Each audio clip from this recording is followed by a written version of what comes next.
ಅದನ್ನು ತಿಳಿಸುವವರಾಗೆ. ಅಪ್ಪನ ರಾಜೇಂದ್ರ.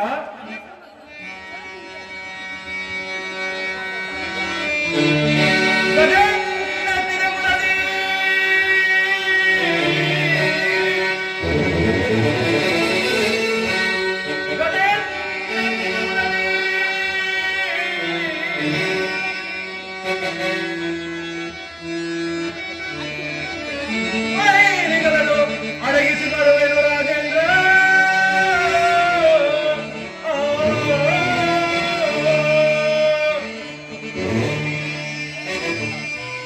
ಮತ್ತೆ ಸಾಮಂತ ರಾಜರುಗಳು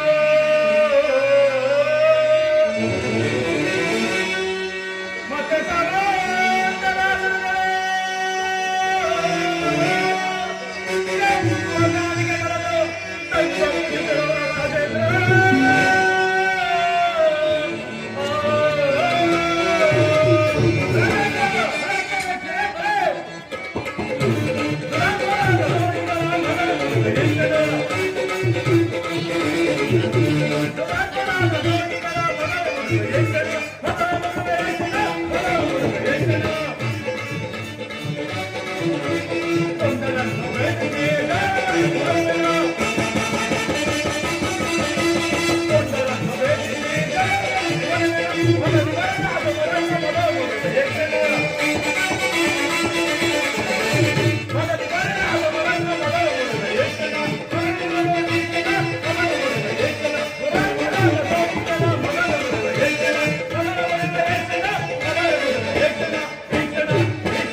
ನಮ್ಮ ಸೈನ್ಯವು ಯಾವ ರೀತಿ ಇರುವುದೆಂದರೆ ನಮ್ಮ ಸೈನ್ಯವನ್ನು ನೋಡಿ ಶತ್ರು ಸೈನ್ಯವು ಗಡಗಡನೆಗೆ ಕಪ್ಪ ಕಾಣಿಕೆಗಳನ್ನು ತಂದೊಪ್ಪಿಸುತ್ತಿರುವ ರಾಜೇಂದ್ರ.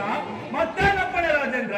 ಬೇಷ್ ಬೇಷ್. ನಿಮ್ಮಂತಹ ಅಸಹಾಯ ಶೂರರು ಧೀರರು ನಮ್ಮ ರಾಜ್ಯದಲ್ಲಿರುವಾಗ ನಮ್ಮ ಸೈನ್ಯಕ್ಕೆ ಆಗಲಿ ನಮ್ಮ ರಾಜ್ಯಕ್ಕೆ ಆಗಲಿ ಒಂದು ಕೊರತೆ ಅಂದ್ರೆ ತಮ್ಮ ಪೀಠವನ್ನು ಅಲಂಕರಿಸಿ. ಅಪ್ಪಣ ರಾಜೇಂದ್ರ. ಮಂತ್ರಿ ಸೈನ್ಯಾಧೀಶರೇ ರಾಜೇಂದ್ರ